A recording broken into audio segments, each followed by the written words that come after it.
ರಮೇಶ್ ಬೂಸ್ನೂರ್ ಅವರು ನಾನು ನಮಗೇನು ಹಿಂಸೆ ಆಗ್ಯದ ನಮಗೆ ಗೊತ್ತದ. ಇವರೆಲ್ಲ ಗಂಡಸರು ಏನು ಹೇಳ್ತಾರೆ ಅಂತಂದ್ರೆ, ನೋಡ್ರಿ ಅವ್ರಿಗೆ ಅಷ್ಟು ತಾಕತ್ತಿದ್ರೆ ಮುಕ್ಳಿ ಬಡ್ಡೆಗೆ ಯಾಕೆ ಇಟ್ಕೊಂಡು ಕೂತ್ರ ಸರಿ 10 ವರ್ಷ 10 ವರ್ಷ ಇಟ್ಕೊಂಡು ಕೂತ್ರಲ್ಲ. ಅವಾಗಿನ ಧಾಡೆಗಿತ್ತ ಇವ್ರಿಗೆ ಕಾಂಗ್ರೆಸ್ನವ್ರಿಗೆ ಯಾಕೆ ಇಟ್ಕೊಂಡು ಕೂತ್ರಪ್ಪ 10 ವರ್ಷ? 10 ವರ್ಷ ಆದಮೇಲೆ ನಾನು ಲೆಟ್ರ್ ಬರೆದ ಮೇಲೆ ನಾನು ಡೈರೆಕ್ಟಾಗಿ ಪ್ರಧಾನಮಂತ್ರಿಗೆ ಬರೆದು ಅವನಿಗೆ ಒಂದು ಕಾಪಿ ಹಾಕೀನಿ. ಮುಂಡೆ ಮಗನೇ ನೀನು ಕುಂಡಿ ಬಡ್ಡೆಗೆ ಇಟ್ಕೊಂಡು ಕೂತಿದ್ದೀನಿ, ರೆಡಿ ಮಾಡಿ ಕಳಿಸತ್ತ ಹೇಳಿ. ₹1 ಇಲ್ಲ ಸರ್ಕಾರದಾಗ. ನೋಡ್ರಿ ಇಂಥ ಪರಿ ಅದಕ್ಕೆ ಸರ್ಕಾರ ಮಾಡಬೇಕು, ಇಲ್ಲ ಮಂದಿಗೆ ಹೇಳ್ಬೇಕು, ಇಲ್ಲಪ್ಪ ನಮಗೆ ನಡೆಸೋದಾಗೋದಿಲ್ಲ ಅಂತೇಳಿ ಹೇಳಬೇಕು. ಜಿಗ್ಗಿಣಿ ಸಾಹೇಬ್ರು ಅವ್ರು ಮಾಡಿದ್ದನ್ನು ಮಾಡೇನೆ ಅಂತ ಹೇಳ್ಕೊಂಡ್ರ ನೀವು ಯಾಕೆ ಹೊಟ್ಟಿಕಿತ್ರಪ್ಪ? ಅವ್ರು ಮಾಡಿದ್ದನ್ನು ಮಾಡಿ ಅಂತ ಹೇಳ ನೀವು ಸರ್ಕಾರ ಅದ ಬೇಗ ಮಾಡಿ ಕಳಿಸ್ರಿ ಅಂತೇಳಿ ನಾವು ಗೌರ್ಮೆಂಟ್ನವರು ಮೀಟಿಂಗ್ನಲ್ಲಿ ಡೈರೆಕ್ಷನ್ ಕೊಟ್ಟಾರ. ನೀವು ಕಳ್ಸೋದಿಲ್ಲ, ಕುಂಡಿ ಬಡ್ಡೆಗೆ ಇಟ್ಕೊಂಡು ಕುಂದ್ರಿ, ನಿನ್ಗೆ ಯಾರು ಬೇಡ ಅಂತಾರ? ನಾವೇನು ಬೇಡ ಅಂತ ನಾವು ಹೊಯ್ಕೋತೇವೆ ಜನರ ಮುಂದೆ. ನಾವು ಕಳಿಸಿದೇವಪ್ಪ ನೋಡು, ಕೇಂದ್ರ ಸರ್ಕಾರದಿಂದ ಪ್ರಧಾನಮಂತ್ರಿಗಳು ಕಳಿಸ್ಯಾರ, ಇವ್ರು ಮಾಡಿ ಕಳಿಸಲಾಗ್ಯಾರ, ಕುಂಡಿ ಬಡ್ಡೆಗೆ ಇಟ್ಕೊಂಡು ಕುಂದ್ರಿ ಜನರಿಗೆ ಹೇಳ್ತೇವೆ ಅಷ್ಟೇ. ಅವರೇ ತಮ್ಮ ಮಾಧ್ಯಮ ಮೂಲಕ ಅವ್ರಿಗೆ ಸವಾಲ್ ಹಾಕ್ತೀವಿ ಸರ್. ನೀವು DPR ಮಾಡೋದು ಒಂದು ಮೊದಲನೇ ಸವಾಲು. 40% ಕೊಡ್ಲಕ್ಕೆ 40% ಕೊಡ್ಲಕ್ಕೆ ನಾವು ಒಪ್ಪೋತೀವಿ ಅನ್ನೋದು ಎರಡನೇ ಸವಾಲು. 60% ಬಿಡುಗಡೆ ಮಾಡೋದು ನಾವು ನಮ್ಮ MP ಅವ್ರು ತೊಗೊಂಡು ನಾವು ಹೋರಾಟ ಮಾಡ್ತೀವಿ. ನಮ್ಮ ಸವಾಲು ನಾವು ಸ್ವೀಕಾರ ಮಾಡ್ತೀವಿ. ಸ್ನೇಹಿತರೆ, ನಾನು 10/9/2024 ನಿಮಗೆ ಆ ಪ್ರತಿನೂ ಕೊಟ್ಟಿದ್ದೀನಿ. ನಾನು ಬರೆದ ಲೆಟರ್ ಪ್ರಧಾನಮಂತ್ರಿಗಳಿಗೆ ಒಂದು ಪತ್ರವನ್ನು ಬರೆದು ನಾನೇನು ಕೇಳಿದೆ, regarding the modernisation of Indi branch canal from CH 64 to 170 kilometre in Bijapur district of Karnataka state. ಇದನ್ನು ನಾನು ಬರೆದು ಪ್ರಧಾನಮಂತ್ರಿಗಳಿಗೆ, ರಮೇಶ್ ಬೂಸ್ನೂರ್ ಅವರು ನಾನು ನಮಗೇನು ಹಿಂಸೆ ಆಗ್ಯದ ನಮಗೆ ಗೊತ್ತದ. ರೈತರು ಪ್ರತಿ ಸಲ ನೀರು ಬಿಟ್ಟಾಗ ಏನು ಹೇಳೋರು, ಸರ್ ನಮ್ಮ ಹೊಲಕ್ಕೆ ನೀರೇ ಬರಲ್ಲಾಗ್ಯಾವ್ರಿ, ಕೆನಾಲ್ ಅದ ರೀ, ಕೆನಾಲ ಎತ್ತರ ಆಗ್ಯದ್ರಿ, ಗಿಡ್ಡ ಆಗ್ಯದ್ರಿ, ಒಳಗೆ ಕಸರು ತುಂಬ್ಯದ್ರಿ, ಕರಿ ಮಣ್ಣು ತುಂಬ್ಯದ್ರಿ, ಹಿಂಗಾಗಿ ನಮ್ಮ ಕೆರೆಗಳಿಗೆ ಒಟ್ಟೆ ನೀರು ಬರಲು ನಮಗೆ ಭಾಳ ತ್ರಾಸ ಆಗ್ಯದ್ರಿ ಅಂತ ರೈತರ ಗೋಳ. ಆಮೇಲೆ ಇವನ ತಾಲೂಕಿನಾಗೂ ಅದೇ ಗೋಳ, ನಮ್ಮ ತಾಲೂಕಿನಾಗ ಅದೇ ಗೋಳ. ಇದನ್ನೆಲ್ಲ ಹೇಳಿದ ಮೇಲೆ ಈ ಪತ್ರ ನಾನು ಆಯಿತು ರಮೇಶ ನಾವು ಮಾತಾಡಿ ಆಯಿತು ಇದನ್ನು ಪ್ರಧಾನಮಂತ್ರಿಗಳ ಗಮನಕ್ಕೆ ತರೋಣ ಅಂಥೇಳಿ ಈ ಪತ್ರ ನಾನು ಬರೆದೆ. ಅಲ್ಲಿ ನಿಮಗೆ ಪತ್ರನೂ ಕೂಡ ನಾನು ಕೊಟ್ಟಿದ್ದೀನಿ. ಅದು ಎಲ್ಲೇನು ಹಾಕ್ತೀನಿ, ಎಷ್ಟು ಕಿಲೋಮೀಟ್ರ್, ಏನು ಎಲ್ಲ ಡಿಟೇಲ್ ಅದ. ಆದರೆ ಕೊಟ್ಟ ಮೇಲೆ ಇದು ಪ್ರಧಾನಮಂತ್ರಿಗಳಿಗೆ ಕೊಟ್ಟ ಮೇಲೆ ಇದನ್ನು ಬೇರೆ ಬೇರೆ ಅವರು ಕಮಿಟಿಗಳು ಇರ್ತಾವೆ, ಅವಕ್ಕೆಲ್ಲ ಕಳಿಸಿ ಸರಿಯಾದ ರಿಪೋರ್ಟ್ ಬಂದ ಮೇಲೆ CWCಗೆ ರೆಫರ್ ಮಾಡೋದು ಈ ಕೇಸ. ಈಗ ಅದನ್ನು ಕೂಡ ನಿಮಗೆ ನೋಟಿಸ್ ಕೊಟ್ಟಿದ್ದೀನಿ. ಇಲ್ಲಿ ಬೇರೆ ಯಾವುದೂ ಸಬ್ಜೆಕ್ಟ್ ಇಲ್ಲ. ಇವರೆಲ್ಲ ಗಂಡಸರು ಏನು ಹೇಳ್ತಾರೆ ಅಂತಂದ್ರೆ, ಈ DK ಶಿವಕುಮಾರ ಇದನ್ನೆಲ್ಲ ತೊಗೊಂಡು ಹೋಗಿದ್ದ. ಆ DK ಶಿವಕುಮಾರ್ ತೊಗೊಂಡು ಹೋಗೋದಕ್ಕಿಂತ ಮೊದಲು ನಾ ಲೆಟ್ರ್ ಬರೆದೀನಿ, ಇದನ್ನು ತೊಗೊಂಡು ಹೋಗ್ಯಾನ. ಯಾಕಂದರೆ ನಾನು ಡೈರೆಕ್ಟಾಗಿ ಲೆಟ್ರು ಬರೆದ್ರೆ ಅವ್ರಿಗೆ ಬರೆದ್ರೆ, ನಾನೇ ಡೈರೆಕ್ಟ್ರಾಗಿ ಅಲ್ಲಿ ಬರೆದ್ರೆ ಮತ್ತೆ ಅವ್ರು ಇಲ್ಲಿಗೆ ಕಳಿಸಿ ಮಾಡ್ತಾರೆ. ಅದಕ್ಕೆ ನಾ ಏನು ಮಾಡೋದು, ಇಲ್ಲಿ ನೋಡ್ರಿ ಅಲ್ಲೇ ಹಿಂದೆ ಅದ ನೋಡ್ರಿ, ಹಿಂದೆನೇ ಒಂದು ಕಾಪಿ 2 ಅದ ನೋಡ್ರಿ. ಅದು ಕಾಪಿ 2 ಇವರು ಕೃಷ್ಣ ಎಂಥದ್ದು ಭಾಗ್ಯಜಿ MD ಅವ್ರಿಗೂ ಸಹಿತ ನಾನು ಒಂದು ಕಾಪಿ ಹಾಕಿದಿಲ್ಲ, ಹಿಂದೆ ಅದ. KBL ಜೈನ್ ಅವ್ರಿಗೆ ನಾನೇ ಲೆಟ್ರ್ ಹಾಕಿ ಇಲ್ಲಿಂದ ಪ್ರಪೋಸಲ್ ನೀವು ರೆಡಿ ಮಾಡಿ ಕಳಿಸ್ಬೇಕು ಅಂತೇಳಿ MDಗೂ ಸಹಿತನೂ ನಾನು ಅವಾಗ ಫೋನ್ ಮಾಡಿ ಹೇಳೀನಿ, ನೀವು ಪ್ರಪೋಸಲ್ ಕಳಿಸ್ರಿ, ಇಲ್ಲ ಅಂತಂದ್ರೆ ಅಲ್ಲೇ ಕೊಟ್ಟರೆ ಮಾತದು ಪ್ರಾಬ್ಲಮ್ ಆಗ್ತದೆ. ಪ್ರೈಮ್ ಮಿನಿಸ್ಟರ್ ಆಫೀಸಿಗೆ ಕೊಟ್ಟಿದ್ದೀನಿ, ನೀವು ಇದನ್ನೆಲ್ಲ ಪ್ರಪೋಸಲ್ ರೆಡಿ ಮಾಡಿ ಕಳಿಸ್ರಿ ಅಂತ ಹೇಳಿದ ಮೇಲೆ ಅವರು ಕಳಿಸಿದ ಮೇಲೆ ಇಲ್ಲದ ನೋಡ್ರಿ ನೋಟಿಸ್. ಆ ನೋಟಿಸ್ನಾಗ ಏನದ, ಬೇರೆ ಯಾವ ಸಬ್ಜೆಕ್ಟು ಇಲ್ಲ, ಹಿಂದಿ ಒಂದೇ. ಈ ಸಬ್ಜೆಕ್ಟಲ್ಲಿ ಏನಪ್ಪ ಅಂತಂದ್ರೆ ಪ್ರಿಲಿಮರಿ ರಿಪೋರ್ಟ ರೆಡಿ ಮಾಡಿ ಕಳಿಸ್ರಿ ಅಂತ ಹೇಳ್ಯಾರ. ಎದ್ರದ್ದು ಕೆನಾಲ್ ಫ್ರಾಮ್ 64 ಕಿಲೋಮೀಟರ್ ಟು 172 ಕಿಲೋಮೀಟರ್ವರೆಗೂ ಇದನ್ನು ಪ್ರಿಲಿಮರಿ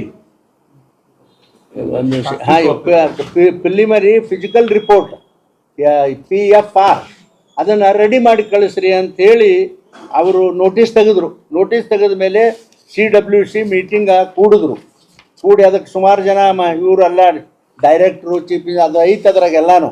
ಅದಾದಮೇಲೆ ಇವರು ಆವತ್ತು ಮೀಟಿಂಗ್ನಲ್ಲಿ ಅರ್ಧ ತಾಸು ನಾನು ಹೋಗಿದ್ದೆ ಡೆಲ್ಲಿಗೆ ಹೋದಾಗ ನಾನು ಮಂತ್ರಿಗಳಿಗೂ ಭೇಟಿ ಆದೆ. ಯಾರು ನಮ್ಮ ಪಟೇಲ್ ಅಂತ ಹೇಳಿ ಅದಾರಲ್ಲ, ಪಟೇಲ್ ಅಂತ ಹೇಳಿ ಅದಾರ, ಪಾಟೀಲ್ ಅಂತ ಪಾಟೀಲ್. ಅವರ ಮಿನಿಸ್ಟರ್ ಆಫೀಸ್ಗೆ ಹೋಗಿ ಅಲ್ಲಿಂದು ಸೆಕ್ರೆಟರಿ ಅವ್ರಿಗೆ ಫೋನ್ ಮಾಡಿಸಿ ಎಲ್ಲನೂ ಮಾಡಿದೆ. ಇಲ್ಲ ಅದು ಒಂದೇ ಸಬ್ಜೆಕ್ಟ್ ಅದ, ಅದನ್ನು ನಾವು ಅಪ್ರೂವ್ ಮಾಡ್ತೇವೆ ಅಂತ ಅವರು ನನ್ನ ಮುಂದೆನೇ ಅವತ್ತು ಸೆಕ್ರೆಟರಿ ಅವರು ಹೇಳಿದ್ರು ಅವತ್ತು ಮನೆಗೆ ಹೋದಾಗ. ಆದರೆ ಅದರ ಪ್ರಕಾರ ಅವರು ಅದನ್ನು ಆ ಮೀಟಿಂಗಲ್ಲಿ ಅಪ್ರೂವಲ್ ಮಾಡಿ ಮುಂದೆ ಅದಕ್ಕೆ ನಾನು ಆರ್ಡರ್ ಕೇಳಿದೆ. ಇಲ್ಲ ಒಂದು ಆರ್ಡರ್ ಕೊಡಿಸ್ರಿ ನೀವು ಅಂದೆ. ಇಲ್ಲ ಅದಕ್ಕೆ ಆರ್ಡರ್ ಇರೋದಿಲ್ಲ, ಅದಕ್ಕೆ ಏನಪ್ಪ ಪ್ರೊಸೀಡಿಂಗ್ಸ್ ಇರ್ತದೆ ಅಂತ ಹೇಳಿದ್ರು. ಆ ಡಿಟೇಲ್ ಪ್ರೊಸೀಡಿಂಗ್ಸ್ ಅವತ್ತು ಮೀಟಿಂಗ್ ಆದದ್ದು ಪ್ರೊಸೀಡಿಂಗ್ಸ್ ಕೂಡ ನಿಮ್ಗೆ ಕೊಟ್ಟಿದ್ದೀನಿ ಡಿಟೇಲ್, ಅದನ್ನು ತಾವು ನೋಡ್ಬೋದು. ಈಗ ಏನಂದ್ರೆ ಒಟ್ಟಾರೆ ಏನು ಅಂತಂದ್ರೆ DPR ಮಾಡಿ ಕಳಿಸ್ರಿ ಅಂಥೇಳಿ ಡೈರೆಕ್ಷನ್ ಕೊಟ್ಟಾದ ಮೀಟಿಂಗ್ನಲ್ಲಿ ಯಾರಿಗೆ, ಕರ್ನಾಟಕ ಗೌರ್ಮೆಂಟ್. ಅವರು ರೆಡಿ ಮಾಡಿ ಕಳಿಸಿದ ಮೇಲೆ ಪುನಃ ಮತ್ತೆ ಅದನ್ನು ಮೀಟಿಂಗ್ ಕರೀತಾರೆ. ಆವಾಗ ಅಲ್ಲೂ ಸಂಪೂರ್ಣ ಅಪ್ರೂವ್ ಆಗಿ ಇದು ಆರ್ಡರ್ ಹೊರಗೆ ಬರ್ತದೆ. ಇಷ್ಟದ ನೋಡಿರಿ. ಅದಕ್ಕೆ ಇದನ್ನೆಲ್ಲ ನಮ್ಮ ಜನರ ಗಮನಕ್ಕೆ ನಾವು ತರೋ ಕೆಲಸ ಮಾಡಿರಿ ಅಂತೇಳಿ ನಿಮಗೆಲ್ಲ ವಿನಂತಿ ಮಾಡಿಕೊಂಡು ಸರಿಯಾಗಿ ಮತ್ತೆ ಹೇಳ್ರಿ. ನಿಮ್ಗೆ ಏನ್ರಿ ಇದು ಇದ್ರೆ ಕೇಳ್ರಿ, ನಾವು ಹೇಳ್ತೇವೆ. ಕಾಂಗ್ರೆಸ್ ಶಾಸಕರುಗಳ ಆಕ್ಷೇಪ ಇಲ್ಲ, ನಾವು ಪ್ರಪೋಸಲ್ ಕಳಿಸಿ CM DCM ಅವರೆಲ್ಲ ಬೆನ್ನು ಹತ್ತಿದ್ರಿಂದ ಆಗಿರೋದು. ಇಷ್ಟು ದಿನ ಇವರೇ ಆಯ್ತು, ಒಂದು ನಿಮಿಷ ನೋಡ್ರಿ. ಅವ್ರಿಗೆ ಅಷ್ಟು ತಾಕತ್ತಿದ್ರೆ ಮುಪ್ಪಳಿ ಬಡ್ಡೆಗೆ ಯಾಕೆ ಇಟ್ಕೊಂಡು ಕೂತ್ರ ಸರಿ 10 ವರ್ಷ 10 ವರ್ಷ ಇಟ್ಕೊಂಡು ಕೂತ್ರಲ್ಲ. ಅವಾಗಿನ ಧಾಡೆಗಿತ್ತ ಇವ್ರಿಗೆ ಕಾಂಗ್ರೆಸ್ನವ್ರಿಗೆ ಯಾಕೆ ಇಟ್ಕೊಂಡು ಕೂತ್ರಪ್ಪ 10 ವರ್ಷ? 10 ವರ್ಷ ಆದಮೇಲೆ ನಾನು ಲೆಟ್ರ್ ಬರೆದ ಮೇಲೆ ನಾನು ಡೈರೆಕ್ಟಾಗಿ ಪ್ರಧಾನಮಂತ್ರಿಗೆ ಬರೆದು ಅವನಿಗೆ ಒಂದು ಕಾಪಿ ಹಾಕೀನಿ. ಮುಂಡೆ ಮಗನೇ ನೀನು ಕುಂಡಿ ಬಡ್ಡೆಗೆ ಇಟ್ಕೊಂಡು ಕೂತಿದ್ದೀನಿ, ರೆಡಿ ಮಾಡಿ ಕಳಿಸತ್ತ ಹೇಳಿ. ಈಗ ನೆನಪಾಗ್ಯದ ಇವ್ರು ಸರ್. ಪ್ರಚಾರ ಒಂದು ನಿಮಿಷ ರೀ, ಒಂದು ನಿಮಿಷ. ಇದನ್ನೇ ಅವರು ಮಾಡಿದ್ರಂದ್ರೆ ಪ್ರಚಾರ ತಗೋತಿದ್ದಿಲ್ಲ. ಈಗ ಇಂಡಿ ತಾಲೂಕಿನಾಗ ಮಾಡಿರ್ತಕ್ಕಂಥ ಕೆರೆ ತುಂಬ ಕೆಲಸ ನಮ್ಮ, ಆಮೇಲೆ ಶ್ರೇವಣ ಸಿದ್ದೇಶ್ವರ ಯಾತ ನೀರಾವರಿ ರೊಕ್ಕ ನಂದು, ನಮ್ಮ ಸರ್ಕಾರದ್ದು. ಮತ್ತು ಅದಕ್ಕೆ ಯಾಕೆ ಇವಾಗ ಗಿಟ್ಟಿಸ್ತಾನಪ್ಪ ಪ್ರಚಾರ? ಅವ್ರು ಕೊಟ್ಟಿಲ್ರಿ ಬಜೆಟ್ನಲ್ಲಿ ಟೋಟಲಿ. ಒಂದು ನಿಮಿಷ ತಡ್ರಿ, ಒಂದು ಜರ ತಿಳ್ಕೊರಿ. ಇದು ಶಾಂಕ್ಷನ್ ಮಾಡೋ ಮುಂದೆ 200 ಏನು ಟೋಟಲ್ ಅಮೌಂಟ್ ಇತ್ತು, ಅದು ರೊಕ್ಕ ಇಟ್ಟಾರ. ಅದನ್ನು ತೆಗೆದು ಈಗ ನಮ್ಮ ಸರ್ಕಾರ ಬಿದ್ದು ಹೋದ್ಮೇಲೆ ಈಗ ಬಜೆಟ್ಗೆ ಹಾಕ್ಕೊಂಡು ಬಂದಾರ. ಮತ್ತು ಅದೇನು ಇವರೇ ಮಾಡಿದಾರ. ಆದರೆ ಇಷ್ಟೇ ಸರ್ಕಾರ ನಮ್ದಿಲ್ಲ. ನಮ್ಮ ಸರ್ಕಾರ ಹೋದ್ಮೇಲೆ ಇವರು ಅದನ್ನು ತಂದು ಮಾಡ್ಲಕ್ಕೆ ಹೊಂಟಾರ ಅಷ್ಟೇ ನೋಡಿ. ನೀವು ಮೊದಲೇ ಭೂಮಿ ಪೂಜೆ ಮಾಡಿ ಕಾರ್ಯಾದೇಶ ಮಂತ್ರ ಮಾಡಿ ಅದು ತಪ್ಪು ರೀ. ಆ್ಯಕ್ಚುಲಿ ತಪ್ಪು ರೀ, ಅದು ಯಾರೂ ಮಾಡಂಗಿಲ್ಲ. ಇವ್ರು ಹಂಗೆ ಹರಿದವ್ರಿಗಂತಲೇ ಮಾಡ್ಲಾಗದು. ಯಾಕಂದ್ರೆ ₹1 ಇಲ್ಲ ಸರ್ಕಾರದಾಗ. ನೋಡ್ರಿ, ಇಂಥ ಪರಿ ಅದಕ್ಕೆ ಸರ್ಕಾರ ಮಾಡಬೇಕು. ಇಲ್ಲ ಮಂದಿಗೆ ಹೇಳ್ಬೇಕು, ಇಲ್ಲಪ್ಪ ನಮಗೆ ನಡೆಸೋದಾಗೋದಿಲ್ಲ ಅಂತೇಳಿ ಹೇಳಬೇಕು ಅಲ್ರಿ. ನಿಮಗೆ ಹೇಳೋದಾದ್ರೆ ನಿನ್ನಿಲ್ದ ಮೊನ್ನೆ ಇಂಡಿ ತಾಲೂಕಿನ ಸುಮಾರು ಒಂದು 30 ಜನ ಸಣ್ಣ ಕಾಂಟ್ರಾಕ್ಟ್ರು. ಎಷ್ಟು ತಡಿ, ಸಣ್ಣ ಕಾಂಟ್ರಾಕ್ಟ್ರು ಅಗದಿ ಸಣ್ಣ. ಎಷ್ಟು ಸಾಹೇಬ್ರ? ನಂದು 2 ಲಕ್ಷ ಅದ ರೀ, ನಂದು 1.5 ಲಕ್ಷ ಅದ ರೀ, ನಂದು 3 ಲಕ್ಷ ಅದ ರೀ, ನಂದು 5 ಲಕ್ಷ ಅದ ರೀ. ನಿಮ್ಮ ಕೈ ಮುಗಿತೇವ್ರಿ, ನಮಗೆ ಏನಾರ ಮಾಡಿದನ್ನ ಕೊಡಿಸ್ರಿ ಅಂದರು. ನಾನು ಆಫೀಸ್ ಬಂದಿದ್ದು. ನಾನು ಡೈರೆಕ್ಟಾಗಿ MDಗೆ ಫೋನ್ ಮಾಡಿದೆ. ನೋಡಿರಿ, ಆ ದೊಡ್ಡ ಕಾಂಟ್ರಾಕ್ಟ್ರುಗಳು ಸಾಯಲ್ರ ಕೇರ ಮಾಡಿರಿ. ಇವು ಸಣ್ಣ ಬರೀ 1 ಲಕ್ಷ 2 ಲಕ್ಷ ನಿಮ್ಮಲ್ಲಿ ಬಿಲ್ ಉಳ್ದದ ಸಾಹೇಬ್ರ, ನಿಮ್ಮ ಕೈ ಮುಗಿತೀನಿ, ಅವ್ರದ್ದೊಂದಿಟ್ಟು ಕ್ಲಿಯರ್ ಮಾಡಿಕೊಡ್ರಿ ಬಡವ್ರದ್ದು ಅಂತ ಹೇಳಿ ನಾ ಕೇಳಿದ್ರು. ನಾ ಏನೂ ಮಾಡ್ಲಿಕ್ಕಾಗೋದಿಲ್ಲ ಅಂತ ಹೇಳಿದ್ರಿ. ಏನು ಮಾಡ್ತೇವೆ ಇದಕ್ಕೆ? ನಿಮ್ಮ ಸರ್ಕಾರದಲ್ಲಿ ಮೊದಲು ಭೂಮಿ ಪೂಜೆ ಮಾಡಿ ಆಮೇಲೆ ಕಾರ್ಯಾದೇಶ ಮಾಡಿ ತಪ್ಪು ಅಂತಿದ್ರು. ಅದು ಈ ಸರ್ಕಾರ ತಪ್ಪು ಅಂತಿದ್ರು. ಯಾವಾಗ್ರಿ? ಅಲ್ಲ, ಈಗ ಅವ್ರದ್ದು ಕಾಂಗ್ರೆಸ್ ಶಾಸಕರ ಪ್ರಶ್ನೆ, ರೇವಣ ಸಿದ್ದೇಶ್ವರ ಏತ ನೀರಾವರಿ ಏನ್ ಮಾಡಿದ್ರಿ? ಮೊದ್ಲು ಫಂಕ್ಷನ್ ದೊಡ್ಡದಾಗಿ ಮಾಡಿ ಭೂಮಿ ಪೂಜೆ ಮಾಡೋದು, ಆಮೇಲೆ ಕಾರ್ಯಾದೇಶ ಕೊಟ್ಟಿರೋದು. ಇವ್ರು ಕಾರ್ಯಾದೇಶ ಆಗಕ್ಕಿಂತ ಮೊದ್ಲೇನೆ ಅವಸರದಾಗ ಇವ್ರು ಭೂಮಿ ಪೂಜೆ ಮಾಡಿ ಪ್ರಚಾರ ತಗೊಂಡ್ರು. ಆಮೇಲೆ ₹1 ಇಡ್ಲಿಲ್ಲ, ₹1 ಇಡ್ಲಾರ್ದೆ ಇವ್ರ ಸರ್ಕಾರ ಹೋಯ್ತು. ನಂತರ ಬಂದು ನಾವಿಟ್ಟು ನೋಡ್ರಿ, ಅದು ಅವ್ರ ಅಭಿಪ್ರಾಯ ಆಗಿರ್ಬೇಕು. ನಮ್ಮ ಅಭಿಪ್ರಾಯ ಹಿಂಗದ ನೋಡಿ ಇಷ್ಟೇ. ಅಲ್ರಿ ರೊಕ್ಕ ಇಡ್ಲಾರ್ದೆ ಒಬ್ಬ ಚೀಫ್ ಮಿನಿಸ್ಟರ್ ಬಂದು ಪೂಜೆ ಹೆಂಗೆ ಮಾಡ್ತಾನ್ರಿ? ಒಂದೆರಡು ಪರಿಜ್ಞಾನ ಬೇಡ ಅವ್ರಿಗೆ? ಅದು ಅವ್ರು ಹೇಳ್ತಾರ್ರಿ, ಅವ್ರು ಹೇಳ್ಕೊಂಡು ನೋಡ್ರಿ.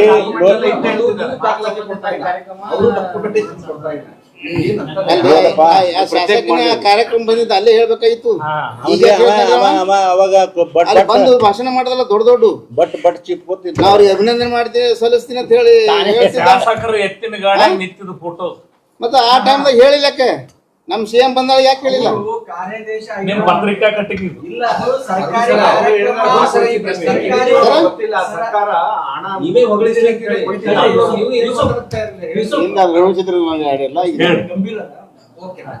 ಈಗ ಅವರು ಸರ್ಕಾರಿ ಕಾರ್ಯಕ್ರಮದ ಭಾಗವಾಗಿ ಭಾಗವಹಿಸಿದ್ರು.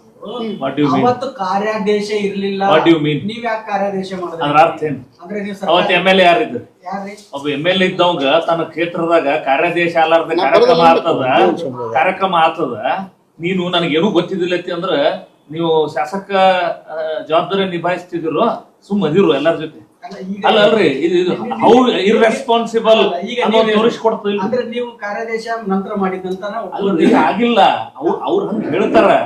ಅವತ್ತ ನೋಡ್ರಿ ಮೇಲ್ನೋಟಕ್ಕೆ ಕಾಣಿಸ್ತದ ಸ್ವತಃ ಅವ್ರೇ ಅಗದಿ ಚಲೋ ನಮ್ ಮಿನಿಸ್ಟರ್ ಜೋಡಿ ಎತ್ತಿನ ಗಾಡ್ಯಾಗ ನಿಂತಿದ್ ಫೋಟೋ ಪೇಪರ್ ಕಟ್ಟಿಂಗ್ಸ್ ನಿಮ್ ಹತ್ರ ವಾಪಸ್ ನಾ ನಿಮ್ಗೆ ಕೊಡ್ತೀನಿ.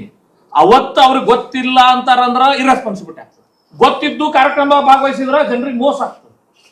ಇದು ನಾ ಸ್ಪಷ್ಟ ಹೇಳ್ತೀನಿ. ನನಗೆ right no I don't know, ನಾನು ಸ್ಪಷ್ಟವಾಗಿ ಹೇಳ್ತೀನಿ. ಅವತ್ತು ಏನಿತ್ತು ಟೆಕ್ನಿಕಲ್ ಹುಡುಕಿ ನೋಡೋನು, ಮಾಹಿತಿ ಸಿಕ್ತಿರುವಾಗ will come back to you. ಆದ್ರ ಟ್ರೈ ಟು ಅಂಡರ್ಸ್ಟ್ಯಾಂಡ್, ಅವತ್ತು ಗೊತ್ತಿದ್ದು ಅವ್ರ ಕಾರ್ಯಕ್ರಮದಾಗ ಹತ್ತಿದ್ರ ಅಂದ್ರ ಇರ್ರೆಸ್ಪಾನ್ಸಿಬಲ್. ಅಕಸ್ಮಾತ್ ನಿರ್ಲಕ್ಷ್ಯ ಮಾಡಿದ್ರ ಅಂದ್ರ ಅದಕ್ಕಿಂತ ದೊಡ್ಡ ಇರ್ರೆಸ್ಪಾನ್ಸಿಬಲ್. ಸರ್ ನೋಡ್ರಿ, ಒಬ್ಬ ಶಾಸಕರಾಗಿ ಅವತ್ತಿನ ವಿರೋಧ ಪಕ್ಷ ತಾನೆ, ಅಕಸ್ಮಾತ್ ಹಂಗ ಆತಿತ್ತಂದ್ರ ಅವತ್ತೇ ಧ್ವನಿ ಎತ್ತಿ ಇದು ಬ್ಯಾಡ್ರಿ ಅಂತ ಹೇಳ್ಬೇಕಾಗಿತ್ತು. ಅವತ್ತು ಆ ಕಾರ್ಯಕ್ರಮದಾಗ ಕ್ರೆಡಿಟ್ ನೋಡಕ್ ನಂದೊಂದು ಪಾಲ್ ಬೇಕಂತ ಹೋಗಿದ್ರಿ. ಹಂಗಾದ್ರೆ ಅಲ್ಲ ಈಗ ಏನ್ ಹಂಗ ಹೆಂಗೋ ನಡೀತದೆ ಅದೇನೋ ಹೇಳ್ತಾರಲ್ಲ. ಈಗ ನೀವು ಮತ್ತೆ ಅವರು ಒಂಥರ ವಕೀಲರ ತರ ವಾದ ವಿವಾದ ಮಾಡ್ತಾ ಇದ್ದೀರಿ. ಜನರ ಕಣ್ಣಿಗೆ ಇಬ್ರು ಸೇರಿ ಮಣ್ಣೆ ಹಚ್ತಾ ಇದ್ದೀರಿ. ಈಗ ನೀವು ಭೂಮಿ ಪೂಜೆ ಆಯ್ತು, ಅವ್ರು ಬಿಡಿ, ರಾಜಕೀಯ ಬಿಟ್ಟಾಕಿ ನೀವು ಭೂಮಿ ಪೂಜೆ ಯಾಕೆ ಮಾಡಿದ್ರೆ ಕಾರ್ಯಾದೇಶ ಮಾಡ್ದೇನೆ ಸರ್ಕಾರ ತಪ್ಪ ಪೋಸ್ಟಾಗ ಇದ್ದವ್ರು ಆತರ ಬಂದ್ ಮಾಡ್ತಾರಲ್ಲ, ಅವ್ರಿಗೆ ಕಾಮನ್ ಸೆನ್ಸ್ ಇಲ್ಲ ಸರ್. ಅಷ್ಟೆಲ್ಲ ಮಾಡಿದ್ದಕ್ಕೆ ಇವತ್ತು ಕೆರೆಯಾಗ ನೀರ್ ಬಂದವ, ಇವತ್ತು ಅಲ್ಲಿ ನೀರ್ ಹರಿಲಿಕ್ಕತ್ತಾವ.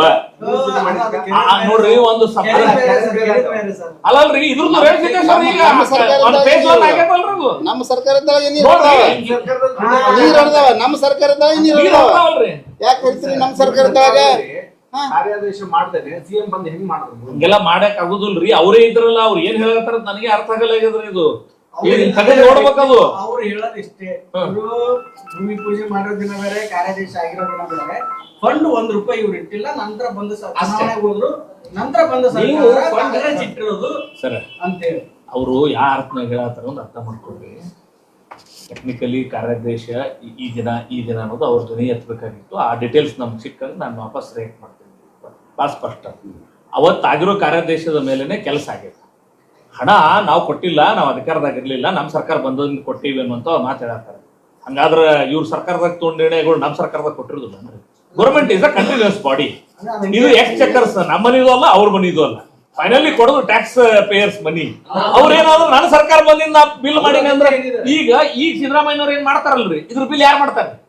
2014ರಿಂದ ಅವ್ರೇನು 2013ರಿಂದ 18 ತನ ಇದ್ರಲ್ಲ, ಎಷ್ಟು ಪೆಂಡೆನ್ಸಿ ಇತ್ತು ಗೊತ್ತಂದ್ರೆ ಅದ್ರದ್ದು ಸರ್ 60,000 ಕೋಟಿ ಗಟ್ಟಲೆ ಪೆಂಡೆನ್ಸಿ ಇತ್ತು ಆಗ್ಲೂ ಬಿಲ್ ಬಾಕಿ. ನೆಕ್ಸ್ಟ್ ಬಂದ್ ಸರ್ಕಾರಗಳು ಅದನ್ನ ಮಾಡ್ತಾರೆ. ಹಂಗೆ ಇರ್ತದೆ. ಅವ್ರಿಗೆ ಏನಂದ್ರೆ ಭ್ರಮೆ, ನಮ್ಮ ಸರ್ಕಾರ ಬಂದಿಂದ ಬಿಲ್ ಕೊಟ್ಟಿವಿ ಅನ್ನೋಂತ ಭಾವನೆ ಇರ್ತದೆ ಅಷ್ಟೇ. ನಮ್ ಸರ್ಕಾರ ಕಾರ್ಯಾದೇಶ ಹೊಡಿಸೋದು ಅಂತ ಹೇಳಿ ಕೆಲಸ ಮುಂದಕ್ಕೆ ಸಾಗ್ಯದ ಅಂತ ಹೇಳಿ ಅದು ಇವತ್ತು ನೀರು ಬಂದದ. ಇದು ಸತ್ಯ, ಇದೇ ವಾಸ್ತವ. ಈಗ ಅದರದ್ದು ಬಿಲ್ ನಮ್ ಸರ್ಕಾರ ಬಂದು ಕೊಟ್ಟದ, ಅದಕ್ಕೆ ನಮ್ದು ಅಂತ ನಾವು ಮತ್ತೆ ಸಿಎಂ ಕರ್ಕೊಂಡು ಅದು ನಮ್ದು ಹೇಳ್ಕೊತೀವಿ ಅನ್ನೋದು. ಈಗ ನೋಡ್ರಿ, ಒಂದ್ ಮಾತು ಕೇಳಿದ್ರೆ ನಮ್ಮ MP ಸಾಹೇಬ್ರು, ನೀವು ಈಗ ಮಾಡಿದ ಕೆಲಸ ಕ್ರೆಡಿಟ್ ಯಾಕೆ ತಗೋತೀರಿ, ಪ್ರಚಾರ ಯಾಕೆ ಪಡ್ಕೋತೀರಿ? ಅವ್ರಿಗೆ ಕೆಲಸದ ಬಗ್ಗೆ ಆಸಕ್ತಿ ಇಲ್ಲ. ಅವ್ರಿಗೆ ಎಲ್ಲಿ MP ಅವ್ರು ಪ್ರಚಾರ ತಗೋತಾರ ಅನ್ನೋದು ಆತಂಕ ಆಗ್ಯದ ಸರ್. ದೇ ಆರ್ ಬಿಹೈಂಡ್ ಪ್ರಚಾರ. ಈಗ್ಲೂ ಅಷ್ಟೇ. ಹಿಂದಿನ ಸರ್ಕಾರದೊಳಗ ನೋಡ್ರಿ, ಅವತ್ತು ಮಾಡಿದೇವಿ, ಕಾರ್ಯಕ್ರಮ ಆಯ್ತು, ಒಂದ್ ಭಾಗಕ್ಕೆ ಮುಗಿತು. ಇವರೇ MLA ಇದ್ರು, ಇವರೇ ಮೆರವಣಿಗೆ ಆಗಿದ್ರು, ಇವರು ಉದ್ಘಾಟನೆ ಒಳಗ ನಾವಂತೂ ಇರ್ಲಿಲ್ಲಲ್ರಿ, ಅವರೇ ಮಕ್ಕಳಿದ್ರು. ಜೋರ್ಲೆ ಭಾಷಣ, ಅದು ಜೋರ್ಲೆ. ಈಗ ಎಲ್ಲಿ ಜಿಗಿನಿ, ಈಗ ನೋಡ್ರಿ, ನಿಮ್ ಸುಮ್ಮನೆ ಹೇಳ್ತೇನೆ, ಜಿಗಿನಿ ಸಾಹೇಬ್ರು ಅವ್ರು ಮಾಡಿದ್ದನ್ನು ಮಾಡೇನೆ ಅಂತ ಹೇಳ್ಕೊಂಡ್ರ ನೀವು ಯಾಕೆ ಹೊಟ್ಟಿಕಿತ್ರಪ್ಪ? ಅವ್ರು ಮಾಡಿದ್ದನ್ನು ಮಾಡೇ ಅಂತ ಹೇಳ, ನೀವು ಮಾಡಿದ್ದ ನಿಮ್ಮಂಗ ಅದನ್ನ ನಾವು ಮಾಡೇವಿ ಅನ್ನೋಂಥ ಬೇರೆಯವ್ರ ಪ್ರಚಾರ ಕಸ್ಕೊಳತ್ತಾರನು ಸರ್. ಅವರು ಲೆಟರ್ ಬರ್ದಾರ, ಅಲ್ಲಿ ಹೋಗ್ಯದ. ಈಗ ಅದು ಒಂದೇ ಹಂತದ್ದು ದಾಟ್ಯದ. ಇನ್ನು ಹಲವಾರು ಹಂತಗಳಲ್ಲಿ ಎಫರ್ಟ್ ಮಾಡ್ಬೇಕಾಗ್ತದ. ಇಲ್ಲಂದ್ರೆ ಏನಾಗ್ತದ್ರಿ, ಯಾಕೆ ಜಿಗಿನ್ ಸಾಹೇಬ್ರು ಹೇಳ್ಕೊಳಕತ್ತಾರ ಅನ್ನೋದು ನನಗೂ ಈಗ ಅರ್ಥ ಆಗ್ಯದ. ನಮ್ಮೆಲ್ಲರೂ ಕಾರ್ಯಕರ್ತರು ನೀವ್ ಹೇಳ್ಕೊಳ್ಳಿಲ್ಲ ಅಂದ್ರೆ ನೀವ್ ಮಾಡಿದ್ದಾಗ ಜಿಗಿನ್ಗವ್ರು ಮಾಡಿದ ಕೆಲಸ ಎಲ್ಲ ನಮ್ದು ಅಂತ ಹೇಳ್ಕೊಳ್ಳೋರು ಆಗಿಬಿಟ್ರ. ಒಂದ್ ದಿವಸ ಅವ್ರಿಗೆ ಗೊತ್ತದಲ್ರಿ, ಎಲ್ಲರಿಗೆ ಇಷ್ಟೆಲ್ಲ ಮಾಡಿ ಒಂದ್ ದಿವಸ ನಾನ್ ಪ್ರಚಾರ ತಗೊಳ್ಳಿಲ್ಲ. ಇವರೇ ಎಲ್ಲ ಪಾರ್ಟಿ ಅವರು ₹1 ಬಿಜೆಪಿ ಸರ್ಕಾರ ಇದಕ್ಕೆ ಕೊಟ್ಟಿಲ್ಲ ಅನ್ನೋದು ಬಹಳ ಸ್ಪಷ್ಟವಾಗಿ ಹೇಳಿದ್ದಾರೆ. ಈಗ ಮತಕ್ಷೇತ್ರ ನೋಡ್ಬೇಡ್ರಿ ಬಾಣತೇರಿಗೆ ತರದ ಆಗಲ್ಲ ಬರೋದ್ರಾಗೆ ಅದೇ ಸಾಯ್ಲಿಕತ್ತ ಬಿಡ್ರಿ ಭಾಳ ಅವ್ರು ಹೇಳುದು ಒಂದ್ ಮತಕ್ಷೇತ್ರ ಅವ್ರಿಗೆ ಕೇಳಿ ಅವ್ರು ಏನ್ ಕೇಳ್ತಾರ ಅವ್ರಿಗೆ ಬಿಜೆಪಿಯ ಕಾರ್ಯಾದೇಶದ ಮೇರೆಗೆ ಅವ್ನ ಊರಿಗೆ ರೋಡ್ ಮಾಡ್ಯಾನ ಯಾವ ಊರಿಗೆ ರೋಡ್ ಆಗಿಲ್ಲ ನೋಡ್ರಿ ಈಗ ಅದಕ್ಕೆ ಇವೆಲ್ಲ ಕಾಂಗ್ರೆಸ್ ಅನುದಾನದಲ್ಲಿ ನಮ್ ಅನುದಾನ ಕಾಮಗಾರಿ ಅಲ್ಲ ಕಾರ್ಯಾದೇಶದ ಮೇರೆಗೆ ಆಗಿದ್ ಸತ್ಯ. ಒಂದು 100 ಬೆಡ್ಡಿಂದು ಆಸ್ಪತ್ರೆ ಅದ ಈ ಇಂಡಿ ಕಾಲುವೆಗೆ ಈಗ ಅದು ಬರೇ ಏನು DPR ಮಾಡ್ಲಿಕ್ಕೆ ಮಾತ್ರ ಅವಕಾಶ ಕೊಟ್ಟಿರೋದು. ಹಣ ಏನು ಇಲ್ಲ ಹಣ ಹಂಗದ ಹಣ ಯಾವಾಗ ಅಂದ್ರೆ ಈ DPR ಮಾಡಿ ಕಳಿಸಿದ ಮೇಲೆ ಹಣ ಮಂಜೂರಿ ಮಾಡಿ ಅಲ್ಲಿ ಮತ್ತೆ ಮೀಟಿಂಗ್ ಆಗ್ತದ. ರಾಜ್ಯ ಸರ್ಕಾರದ ಎಷ್ಟಿರುತ್ತೆ, ಕೇಂದ್ರದ ಎಷ್ಟಿರುತ್ತೆ? ಅವಾಗ ರಾಜ್ಯ ಸರ್ಕಾರ 40%, ಕೇಂದ್ರ ಸರ್ಕಾರ 60%. ಏನು ಈಗ ನಿಮ್ ಪ್ರಕಾರ ಏನಂದ್ರೆ ಇದನ್ನ ಪ್ರಸ್ತಾವನೆ ಮಾಡಿದ್ದು ಕಳಿಸ್ರಪ್ಪ ಅಂತ ಹೇಳಿ ನಾವು ನೀವು ಮೀಟಿಂಗ್ನಾಗ ಮಾಡಿ ಕಳಿಸುತ್ತದು. ಅಲ್ಲ ಇದ್ರದ್ದು ಫಸ್ಟ್ ಆರಂಭ ಮಾಡಿದ್ ನೀವು ಅಂತ. ಹೌದು, ಈಗ ಇಂಡಿ ಕೆನಲ್ ಈಗ 64ರಿಂದ 172 ಮಟ್ಟ ನಿಮ್ಮ ಶ್ರಮದಿಂದ ಆಗ್ಯದ. ಸರ್ಕಾರಿ ಪ್ರಮುಖ ಪಾತ್ರ ಐತಿ. DPR ಮಾಡಬೇಕಾಯ್ತು ರಾಜ್ಯ ಸರ್ಕಾರ. ಇವ್ರು ಸರಿಯಾಗಿ ಮಾಡಿಕೊಡದೆ ಇದ್ರೆ ಅನುದಾನ ಸಹಿತ ಕೇಂದ್ರ ಇರಲ್ಲ ಇಟ್ಕೊಂಡ್ ಕುಂದ್ರ ಹೇಳ್ರಿ ಕುಂಡಿ ಬಟ್ಟೆಗೆ ನಾವೇನ್ ಬೇಡತ್ತೇವ. ನೋಡ್ರಿ ಒಂದ್ ನಿಮಿಷ ತಡ್ರಿ, ನಿಮ್ ಬಾಳ ಬೋಡಿಸ್ಬೇಡ್ರಿ, ಒಂದ್ ನಿಮಿಷ ತಡ್ರಿ. ಈಗ ನನ್ನ ಡ್ಯೂಟಿ, ನಮ್ಮ ಸರ್ಕಾರದ ಡ್ಯೂಟಿ ಏನದ ನಾವು ಮಾಡಿದೇವಪ್ಪ. ಈಗ ನಿಮ್ಮ ಸರ್ಕಾರ ಅದ, ಬೇಗ ಮಾಡಿ ಕಳಿಸ್ರಿ ಅಂತೇಳಿ ನಾವು ಗೌರ್ಮೆಂಟ್ನವರು ಮೀಟಿಂಗ್ನಲ್ಲಿ ಡೈರೆಕ್ಷನ್ ಕೊಟ್ಟಾರ. ನೀವು ಕಳ್ಸೋದಿಲ್ಲ, ಕುಂಡಿ ಬಟ್ಟೆಗೆ ಇಟ್ಕೊಂಡು ಕುಂದ್ರಿ, ನಿನ್ಗೆ ಯಾರು ಬೇಡತ್ತಾರ? ನಾವೇನು ಬೇಡತ್ತ ನಾವು ಹೊಯ್ಕೋತೇವೆ ಜನರ ಮುಂದೆ. ನಾವು ಕಳಿಸಿದೇವಪ್ಪ ನೋಡು, ಕೇಂದ್ರ ಸರ್ಕಾರದಿಂದ ಪ್ರಧಾನಮಂತ್ರಿಗಳು ಕಳಿಸ್ಯಾರ, ಇವ್ರು ಮಾಡಿ ಕಳಿಸಲಾಗ್ಯಾರ, ಕುಂಡಿ ಬಟ್ಟೆಗೆ ಇಟ್ಕೊಂಡು ಕುಂದ್ರಿ ಜನರಿಗೆ ಹೇಳ್ತೇವೆ ಅಷ್ಟೇ. 14ನೇ ತಾರೀಕಿಗೂ CM DCM ಅವರ ಪ್ರವಾಸ ಫಿಕ್ಸ್ ಆಗಿ ಏಸ್ ಸಲ ಫಿಕ್ಸ್ ಆಗ್ಯದ್ರಿ, ಅಲ್ಲಿ ಏಸ್ ಸಲ ಫಿಕ್ಸ್ ಆಗ್ಯದ. ಈಗ ಅವ್ರ ಆಹ್ವಾನ ಕೊಟ್ಟರು ನಾವು ಹೋಗೋದಿಲ್ಲ, ಅವ್ರ ಆಹ್ವಾನ ನಾನು ಕೊಟ್ಟರು ಹೋಗೋದಿಲ್ಲ. ಯಾವ ನಾಚಿಕೆ ಗೇಡಿ ಅಂತ ನೀವು ಇಟ್ಕೊಂಡು ಹೋಗೋದ್ರಿ? ಏನಂತ ಹೋಗೋದು ನಾವು? ಸರ್ಕಾರಿ ಕಾರ್ಯ ಇರ್ಬೋದು, ನಾವು ಹೋಗುದಿಲ್ಲಪ್ಪ. ಪ್ರೋಟೋಕಾಲ್ ಅದು ಬರಲಿ, ಅವ್ರು ಹೇಳಂಗೂ ಇಲ್ಲ, ಹಾಕಿದೇವ್ ನೋಡಿ ನಿಮ್ಮ ಹೆಸರತ್ತಾರ ಅಷ್ಟೇ. ಅದ ಈಗ ಪ್ರೋಟೋಕಾಲ್ ಹೆಂಗಿರ್ತದ ಅಂದ್ರೆ, ಪ್ರಿಂಟ್ ಮಾಡ್ಲಾಕ ಪ್ರೋಟೋಕಾಲ್ ಇರ್ತದ. ಒಬ್ಬರು ನಮಗೆ ಹೇಳಂಗಿಲ್ಲ, ಒಬ್ಬರು ಬರ್ರಿ ಅನ್ನಂಗಿಲ್ಲ. ಏನ್ರಿ ಈಗ ಸಿದ್ದರಾಮಯ್ಯ ನಿಮ್ಮ ಸ್ನೇಹಿತರು ಇದ್ದಾರೆ, ಈಗ ನೋಡ್ರಿ, ನಮ್ಮ ಸ್ನೇಹಿತರು ಈ ಕುರ್ಚಿ ಮೇಲೆ ಇಳಿದ ಮೇಲೆ, ಕುರ್ಚಿ ಮೇಲೆ ಕುಂದ್ರಕ್ಕಿಂತ ಮೊದಲು ನನ್ನ ಸ್ನೇಹಿತರಾಗಿದೆ. ಕುರ್ಚಿ ಮೇಲೆ ಕೂತಾಗ ಈಗಿಲ್ಲ, ಸ್ನೇಹಿತರಲ್ಲ. ಈಗ ಅವರು ನಿಮ್ ಕ್ಷೇತ್ರಕ್ಕೆ ಬರ್ತಿದ್ದಾರೆ, ನೀವು ಇದೇ ವಿಷಯನ ಅಲ್ಲಿ ಎತ್ತಬೋದಲ್ಲ ವೇದಿಕೆ? ನಾ ಅಲ್ಲೇ ಎತ್ತುದಿಲ್ಲ, ಅಷ್ಟ ತೀರಾ ಅಲ್ಲಿ ಅಂತ ಪರಿ ಎತ್ತುದ. ಹೋಗಿ CM ನೀವು ಮಾಡಿಲ್ಲ ಅಂತ ಹೇಳೋ ಟೈಮ್ನಾಗ ಹೇಳ್ತೇವಪ್ಪ, ಅಲ್ಲಿ ಯಾಕೆ ಹೋಗಿ ಹೇಳ್ಬೇಕು? ಸರ್ ಅದು ಬರೀ ಸರ್ ನಾವು ಸಬ್ಜೆಕ್ಟ್ ಹೆಚ್ಚು ಒತ್ತು ಕೊಡೋದು ರೀಮಾಡೆಲಿಂಗ್ ಸರ ನೋಡಪ್ಪ, ಈಗ ಒಟ್ಟಾರೆ ಏನು ಅಂದ್ರೆ ನಮ್ಮ ಕಳಕಳಿ ಏನಂದ್ರೆ, ರೈತರು ಜಮೀನುಗಳಿಗೆ ನೀರು ಹೋಗಲು ಸಿಕ್ಕಾಪಟ್ಟಿ ಕರಿಮಣ್ಣದ, ಹಿಂಗೆ ಕರಿಮಣ್ಣದ ಎಲ್ಲ ನಿಂತು ಬಿಟ್ಟದ. ಅದು ಹಿಂಗಾಗ್ಬಿಟ್ಟದ, ಕೆನಾಲ್ ಹಿಂಗಿರ್ಬೇಕಿಲ್ಲ, ನೀರು ಹೋಗ್ತದ, ಹಿಂಗಾಗ್ಯದ ಉಲ್ಟಾ. ನೀರೇ ಹೋಗಲಾಗ್ಯಾವ ಮುಂದೆ. ಜನರು ನಮ್ಮ ಮುಂದೆ ಅಳು ತೋಡ್ಕೊಂಡಾರ. ಅಳು ತೋಡ್ಕೊಂಡ ಮೇಲೆ ಇದು ನೋಡ್ರಿ, ನಾ ಎಷ್ಟು ಚಂದ ಲೆಟ್ರ್ ಬರ್ದೀನಿ, ಸರಿಯಾಗಿ ಲೆಟ್ರ್ ಭಾಳ ಚೆನ್ನಾಗಿ ನಾನೇ ಏನೇನೋ ಕಲೆಕ್ಟ್ ಮಾಡಿ ಅದು ಮಾಡಿ ಇದು ಮಾಡಿ ನೋಡ್ರಿ, ಎಷ್ಟು 10/9/2024 ಪತ್ರ ಬರ್ದ. ಇದು ನೋಡಪ್ಪ, ಇದು ನಮ್ಮ ತೊಂದರೆ ಅದ, ಇದು ಏನ್ರೇ ಮಾಡ್ರಿ ಪ್ರಧಾನಮಂತ್ರಿಗಳಂದ್ರೆ. ಏನಂದ್ರು, Ramesh government of Karnataka subject ಅದ ಅಂತಂದ್ರೆ ಒಂದು ಮಾತು. सर वो गवर्नमेंट में मर गया तो जलाने के लिए लकड़ी के लिए पैसा नहीं है सर, वो लोग कैसा करते हैं, तुम्हारा हाथ पाँव पड़ता हूँ, मेरा हमारा फार्मर को तुम बचाओ ಅಂತ ಹೇಳಿದ ಮೇಲೆ मैं देखता हूँ ಅಂತ ಹೇಳಿ, ನಾ देखता हूँ ಅಂತ ಹೇಳಿದ ಮೇಲೆ ಇಮಿಡಿಯೇಟ್ ಡೈರೆಕ್ಷನ್ ಕೊಡ್ತಾರೆ CWC. ಇಂಡಿ ಶಾಸಕರಂತಾರ, ಹಿಂದಕ್ಕೆ ನಿಮ್ದೇ ಸರ್ಕಾರ ಸ್ಟೇಟ್ ನೊಳಗೂ ಇತ್ತು. ಆಯ್ತ್ರಿ ನೋಡ್ರಿ, ನೀವು ಪ್ರಪೋಸಲ್ ಕಳಿಸ್ಲಿಲ್ಲ, ನಮ್ಮ ಸರ್ಕಾರ ಬಂದ ಮೇಲೆ ಪ್ರಪೋಸಲ್ ಕಳಿಸ್ಲಿಲ್ಲ. ಅಲ್ರಿ, ಅವಾಗ ನಮ್ಮ ಹತ್ರ ಕೇಳಲಿಲ್ಲಲ್ಲಪ್ಪ ಯಾರು ಜನ. ನಮ್ಮ ನೀರು ಹೋಗಲ್ಲ ಅಂತ ಯಾರೂ ಕೇಳಲಿಲ್ಲ. ಎಂದು ಕೇಳ್ಯಾರ ಈ ಲೆಟರ್ ತಯಾರಾಗ್ಯದಪ್ಪ ಅವನಿಗೆ ನನಗೆ. ಅದಕ್ಕೆಷ್ಟು 20-25 ವರ್ಷ ಆಯ್ತು. ಹಿಂದಿನ ಸರ್ಕಾರ ಇದ್ದಾಗ ಒಂದು ಪ್ರಪೋಸಲ್ ಕಳಿಸ್ಲಿಲ್ಲ. ಸೆಂಟ್ರಲ್ದಾಗ ಅವ್ರದೇ ಸರ್ಕಾರ ಇತ್ತು, ರಾಜ್ಯದೊಳಗ ಅವ್ರದೇ ಸರ್ಕಾರ ಇತ್ತು. ಈಗ ನಾವು ಪ್ರಪೋಸಲ್ ಕಳ್ಸಿದ ಕೂಡಲೇ ಕ್ರೆಡಿಟ್ಗಾಗಿ ಓಡಾಡಕತ್ತಾರ. ನೋಡ್ರಿ, ಅವ್ರು ಏನಕ್ಕೆ ಅನ್ಕೊಳ್ರಿ. ನೋಡ್ರಿ ಆಯ್ತು, ಈಗ ಆಯ್ತಾ, ಅವ್ರಿಗೆ ಉತ್ತರ ಹೇಳ. ನಾ ನೋಡ್ರಿ, ಯಾರು ಯಾಕೆ ಮಾಡಲ್ರಕ್ಕ? ನಮ್ಮ ಅಪ್ಪನ ಮನೆಗೂ ಮಾಡಾಗಲ್ಲ, ನಮ್ಮ ಅಣ್ಣನ ಮನೆಗೂ ಯಾರು ಮಾಡಿದ್ರು ರೈತರ ಮನೆಗೆ ಮಾಡಿದ್ದೆವು. ಮಾಡೋದಿದ್ರೆ ಮಾಡ್ಲಿ, ಮಾಡ್ಲಿಲ್ಲ ಅಂತ ಬಡ್ಡಾಗ ಇಟ್ಕೊಂಡು ಕುಂದಿರ್ಲಿ, ನಮ್ದೇನು ತಕರಾರಿಲ್ಲ. ಸರ್ ಇಲ್ಲಿ ಕೇಳ್ರಿ, ಕೇಳಿಲ್ರಿ ಯಾರು. ಇಲ್ಲಿ ಕೇಳ್ರಿ ಸರ, 0 to 64 ತನ ಈಗಾಗಲೇ ಆಗಿದೆ. ಮೇನ್ ಕೆನಲ್ ಆಗ್ಯದ, ಡಿಸ್ಟ್ರಿಬ್ಯೂಟರ್ ಲ್ಯಾಟ್ರಲ್ಗಳು ಎಲ್ಲ ಕಂಪ್ಲೀಟ್ ಮಾಡ್ರ, ರಿಪೇರಿ ಮಾಡ್ಯಾರ. ಎಂದ ಎಡದಂಡೆ ಕಾಲುವೆ ಹುಟ್ಟಿತು, ಒಮ್ಮೆ ಆಗಿದ್ದಿಲ್ಲ. ಈ 64 ತನ ಒಮ್ಮೆ ಆಗಿಲ್ಲ ಕೆನಲ್. ಅದಕ್ಕೆ ವರ್ಷಗಳ ಅಂತರ ಅದ. ಅಲ್ರಿ ಮಾಡದಿದ್ರೆ ಅವಾಗೆ ಮಾಡ್ಬೇಕಿತ್ತು ಈ ವರ್ಷಗಳ ಅಂತರ ಮೇಲೆ ನಾವು ಕೇಳತ್ತೀವಿ 64 ದಿಂದ ಈಗ ಅವಶ್ಯಕತೆ ಅದ. ಯಾಕಂದ್ರೆ ಕೆನಾಲ್ ಹೊಡೆದು ಹೋಗ್ಯದ. ಈಗ ಕುರಳಿ ಮೇಲೆ ಮೇನ್ ರಸ್ತೆ ಮೇಲೆ ಆಯ್ತು ಸಿ ಡಿ ಡ್ಯಾಮೇಜ್ ಆಗ್ಯಾವ, ಲೈನಿಂಗ್ ಡ್ಯಾಮೇಜ್ ಆಗ್ಯದ, ಲೀಕೇಜ್ ಆಗ್ಯದ, ಎಸ್ಕೇಪ್ದಾಗ ಲೀಕೇಜ್ ಅದ, ಹೆಡ್ ಡಿಸ್ಟ್ರಿಬ್ಯೂಟರ್ದಾಗ ಅಲ್ಲಿ ಲೀಕೇಜ್ ಅವ. ಇವೆಲ್ಲ ಲೀಕೇಜ್ದಿಂದ 2960 ಕ್ಯೂಸೆಕ್ ಸರಿಬೇಕು ನೀರು. ಇಟ್ಟು ಕ್ಯೂಸೆಕ್ ಸರಿದರೆ ನಾವು ಟೇಲಂಡಿಗೆ ಮುಟ್ತೀವಿ. ನಾವು ಎಲ್ಲಿ ಸಿಲಿಂಡರ್ ಬಿಡ್ತೀವಿ. ಇಟ್ಟು ಹರಲಿಲ್ಲ ಅಂದ್ರೆ ಈಗ ಅವ್ರು ಬಿಡೋದು ನೀರು ಎಷ್ಟು 2500 ಕ್ಯೂಸೆಕ್ಸ್ ಬಿಡ್ಲತ್ತ. ಹಿಂಗಾಗಿ ರೈತರ ಜಮೀನುಗಳು ನೀರು ಹೋಗಲ್ಲ. ಅದಕ್ಕಾಗಿ ಇದು ರಿಪೇರಿ ಆದ್ರೆ 2960 ಕ್ಯೂಸೆಕ್ಸ್ ಹರಿಬೋದು.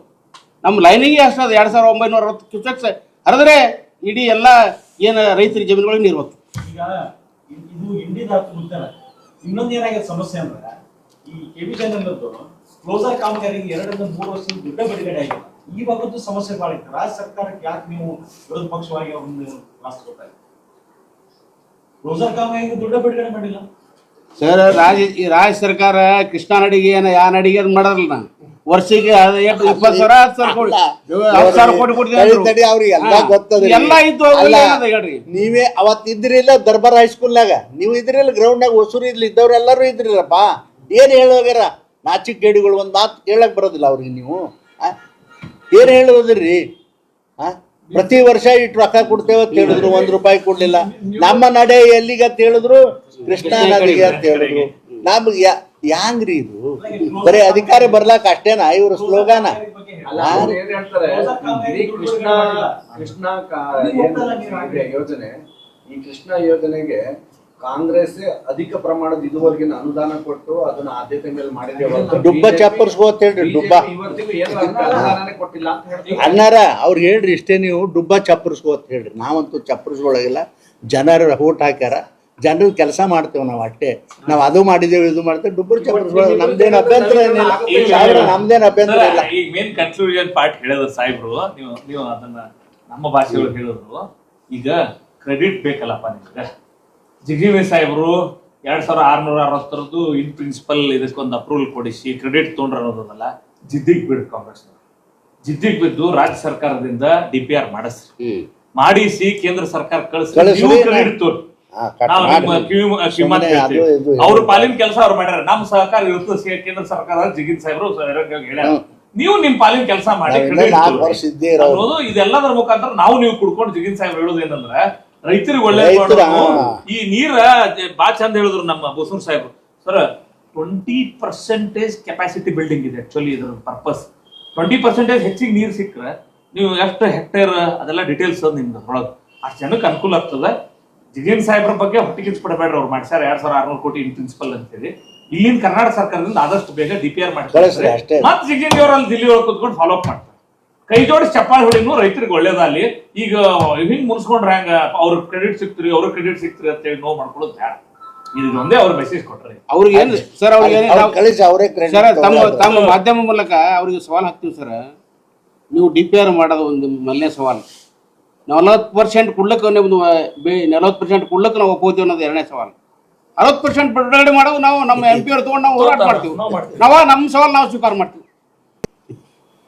ಅಲ್ಲಿಂದ ನೀವ್ ಹೇಳಿದ್ದಲ್ಲ ಸರ್, ಒಂದ್ ಮಾತು ಹೇಳ್ರಿ. ಈ ಅಪ್ಪರ್ ಕೃಷ್ಣ ಪ್ರಾಜೆಕ್ಟ್ ಎಷ್ಟನೇ ಇಸ್ಬೇಕು ಸರ್? ಇದು ಡ್ಯಾಮ್ ಅಡಿಗಲ್ ಹಾಕಿದ್ದು ಇದು ಮುಗಿಸ್ದವ್ರು ಯಾರ್ರಿ? ಖರೆ ಹೇಳ್ರಿ, ಮುಗಿಸ್ದವ್ರು ಯಾರು ಹೇಳ್ರಿ? ರಮೇಶ್ ಜಿಗಿರಿಗೆ ದಿಲ್ಲಿ ಹೋಗಿದ್ದ. ನೀವ್ ಅರ್ಥ ಮಾಡ್ಕೊಳ್ರಿ. ಕಡೆಗೂ ಇವ್ರ ದಿಲ್ಲಿ ಹೋಗಿ ರೊಕ್ಕ ಕೊಟ್ಟ ಮೇಲೆ ಇದು ಮುಗಿದಿತ್ತು. ಸುಮ್ಮ ಅವ್ ಬಹಳ ಮಾತಾಡಿದ್ರು ಸರ್. ಸುಮ್ಮ ಜನರಲ್ ಮಾತಾಡಿದ್ರು ಚಲೋ. ಅಧಿಕೃತ ಮಾತಾಡಕ್ ಹೋದ್ರಿ ಈ 70 ವರ್ಷ ಆಡಳಿತ ನಡೆಸಿ ಕಾಂಗ್ರೆಸ್ ವೈಫಲ್ಯ ಎವ್ರಿ ಹಂತದಾಗ ಕಾಣಿಸ್ತ. ಮತ್ತ ಆಲ್ಮಟ್ಟಿ ಡ್ಯಾಮ್ ಮುಗಿಸ್ ಲಾಲ್ ಬಹದ್ದೂರ್ ಶಾಸ್ತ್ರಿ ಅಂತ ಆಗಿ ಅವತ್ತ ಅಲ್ಲಿ ನಮ್ಮ ಇಂಜಿನಿಯರ್ ಅದರಲ್ಲಿ ಬಾಳೆ ಕುಂದ್ರಿ ಸ್ಟ್ಯಾಚ್ಯೂ ಕುಂದ್ರಬೇಕಾದ್ರ ಇವ್ರು ದಿಲ್ಲಿ ತನ ಹೋಗ್ಬೇಕಾಗಿ ಎಲ್ಲ ಮಾಡ್ತೀರಿ. ಮತ್ತೊಂದು ನೋಡ್ಸ್ಬಿಡ್ರಿ. ಯೋಜನೆಗಳು ರಾಜ್ಯದಲ್ಲಿ ಇಂಪ್ಲಿಮೆಂಟ್ ಆಗದೆ ಇರೋದಕ್ಕೆ ರಾಜ್ಯ ಸರ್ಕಾರದ ನಿರ್ಲಕ್ಷ್ಯ ಕಾರಣ ಅಂತ ತಾವು ಆರೋಪ ಮಾಡ್ತಾ ಇದ್ದೀವಿ. ಹೌದಾ? ಈಗ ರಾಜ್ಯ ಸರ್ಕಾರದವ್ರು ಹೇಳ್ತಾರೆ ನಮಗೆ ಬರ್ಬೇಕಾಗಿದ್ದಂತ ಅನುದಾನ ಬಂದಿಲ್ಲ, ತೆರಿಗೆ ಪಾಲು ಬಂದಿಲ್ಲ, ನಾವು ಕಾಮಗಾರಿ ಮಾಡಕ್ ಆಗ್ತಾ ಇಲ್ಲ, DPR ಹೆಂಗ್ ಮಾಡೋಣ ಅಂತ.